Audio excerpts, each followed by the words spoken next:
est-ce que en dehors de hai pour dire oui, est-ce qu'il y a d'autres manières de dire oui en japonais? Et du coup, si oui, lesquelles? Est-ce qu'on peut voir ensemble les différentes manières de dire oui en japonais? Eh bien, hai! So shimashou! Oui, on va faire ça tout de suite. Donc, ce que je vais faire, c'est que je vais vous proposer une liste de 15 manières de dire oui en japonais, en vous expliquant à chaque fois si c'est du registre poli, du registre familier, quand est-ce que vous pouvez utiliser telle ou telle manière de dire oui, et on va voir que, effectivement, il y a de quoi faire. Donc tout d'abord, eh bien, la première manière, hein, on en a déjà parlé, mais c'est hai. Hai, c'est un oui qui est très poli, très formel, voilà, qui peut parfois sonner un petit peu froid ou rude en fonction des contextes. C'est vraiment un vrai hai.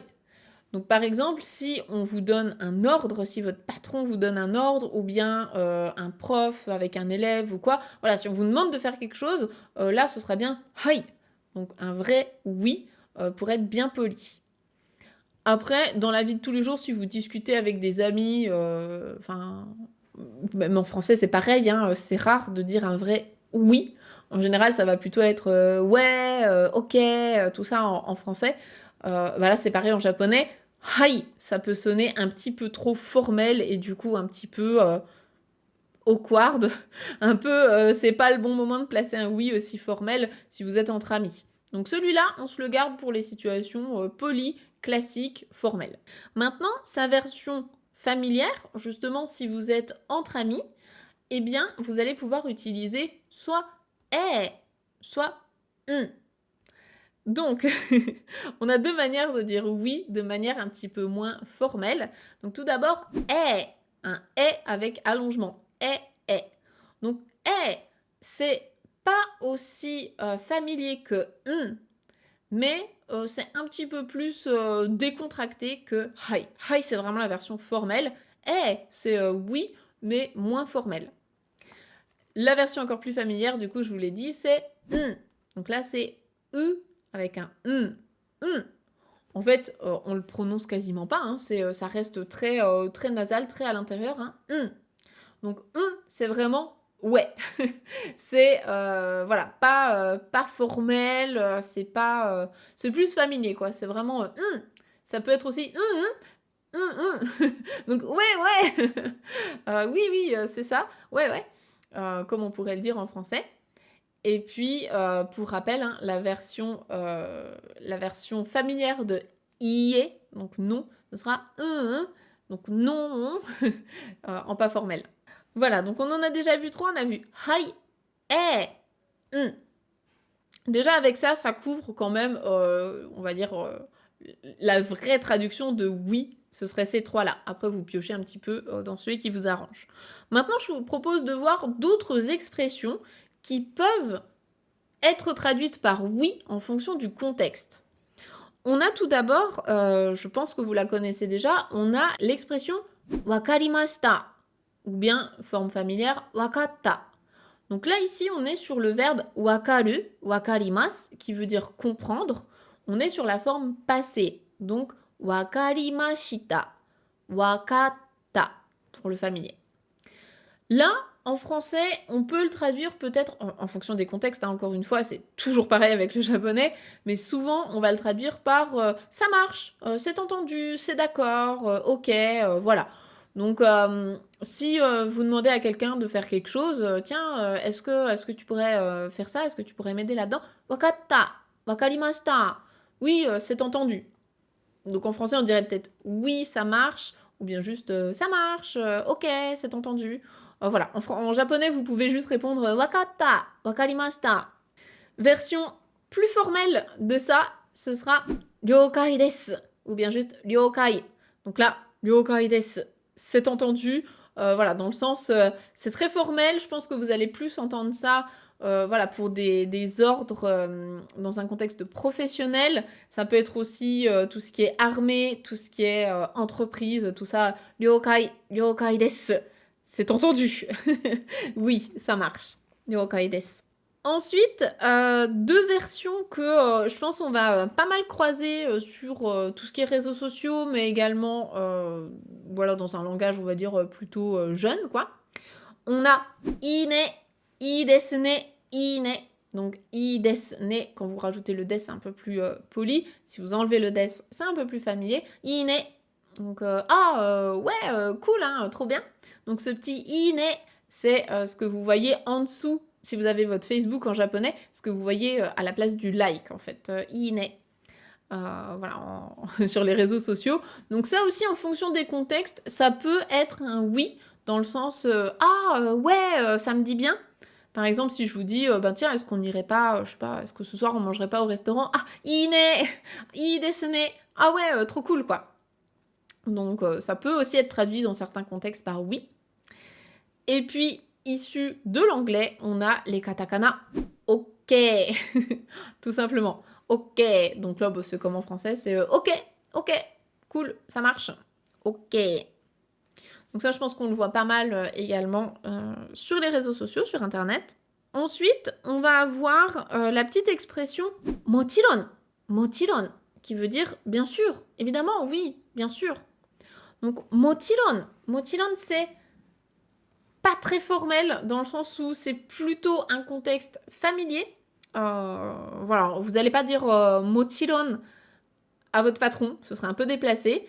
Mais voilà, ça peut être aussi une manière de dire oui, dans le sens où, je sais pas, vous avez, je dis n'importe quoi, vous avez ramené une boîte de chocolat et du coup, vous la proposez comme ça aux gens, à vos amis ou autres. Quelqu'un qui demande ah, est-ce que je peux en prendre un? Mochiron! Oui, bien sûr, oui. Donc c'est une manière aussi d'acquiescer, de dire oui. Dans le même registre, on va avoir itomo. Donc là, itomo, c'est un petit peu comme ine et mochiron, ça va dans la même sphère. C'est pas très formel et c'est vraiment une manière de dire oui, oui, c'est bien, oui, ok. C'est pour donner votre accord sur quelque chose. Donc itomo, oui, ça marche, ça me va, etc. Ah oui, un dernier aussi dont je voulais vous parler, itomo, et puis une autre version qui est i yo ou bien i desu yo. Donc là, avec la particule yo, c'est vraiment pour informer que vous êtes d'accord là-dessus, vous donnez votre accord. Est-ce que je peux sortir ce soir? Si vous demandez ça à vos parents, voilà, est-ce que je peux sortir ce soir? I desu yo, i yo. Donc tout ça, c'est pour donner votre accord. Oui, ça marche, c'est ok. Maintenant, une autre expression que vous connaissez peut-être, c'est so desu ne. So desu ne. Donc là, avec la particule ne, pour demander l'assentiment de la personne, so desu ne. Ah oui, n'est-ce pas, hein? Par exemple, tiens, le dernier film de machin, ah, il était vraiment bien, hein? So desu ne. Oui, c'est dans le sens, oui, hein, oui, il était bien. Donc là, c'est pareil, c'est une autre manière d'acquiescer, d'approuver quelque chose.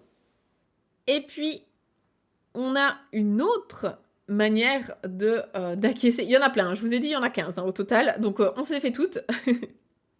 Une autre manière d'acquiescer, ça peut être d'utiliser l'expression daijoubu, daijoubu desu.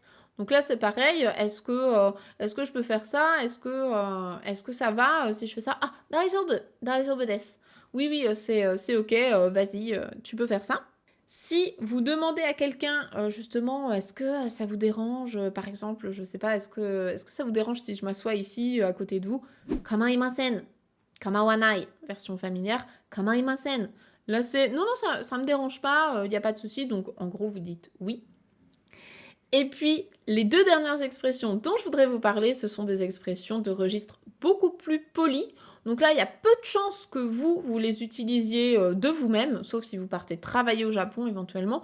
Mais je pense que ce sont plus des expressions que vous allez entendre en tant que client, en tant que touriste au Japon, typiquement dans des hôtels. Je pense que c'est là où vous avez le plus de chances de l'entendre. On a Kashikomarimashita. Kashikomarimashita. Elle est longue, hein, celle-là. Kashikomarimashita. Ça, dans la formation Objectif Japon, on en parle justement dans la leçon sur la réception des hôtels. On étudie cette petite expression, en gros, qui dit c'est entendu, ça marche, j'ai bien compris votre demande. Ça peut être aussi utilisé dans les restaurants, quand vous demandez quelque chose, vous passez commande ou quoi. Kashikomarimashita. Donc, c'est vraiment pour faire comprendre au client que oui, OK, j'ai entendu votre, requête et bah, du coup derrière je vais la traiter. Donc ça peut être aussi une forme de pour dire oui. Et la dernière, qui est vraiment encore plus polie que ça, c'est uketa mawarimashita. Uketa mawarimashita. Là, c'est pareil, ça vient du verbe qui veut dire recevoir humblement. Donc là, c'est du keigo dépréciatif vis-à-vis de soi, c'est pour se rabaisser soi et mettre en valeur l'interlocuteur. Donc là, c'est pareil, c'est pour dire, voilà, oui, ça peut être une manière de dire oui, ça peut être, nous avons reçu votre demande, etc. Donc voilà, après c'est vraiment en fonction du contexte. Encore une fois, avec le japonais, c'est toujours ça, hein. J'ai l'impression de me répéter à chaque classe en ligne, mais vraiment, il faut voir en fonction du contexte. Et ce que je vous invite à faire, c'est justement quand vous êtes en train de regarder des films, des animés ou autres, essayez de vous poser la question, tiens, pourquoi ça a été traduit comme ça dans les sous-titres alors que telle personne dit ça? Est-ce que en japonais, c'est vraiment un équivalent parfait? Le plus gros exemple, je pense que c'est itadakimasu, qui est systématiquement traduit par bon appétit, alors que ça ne veut pas dire bon appétit, et du coup, ça embrouille beaucoup de personnes qui regardent voilà, des animés ou autres. Donc faites attention à ça. Faites attention aux traductions. Il n'y a jamais de traduction parfaite, littérale, qui s'applique à toutes les situations.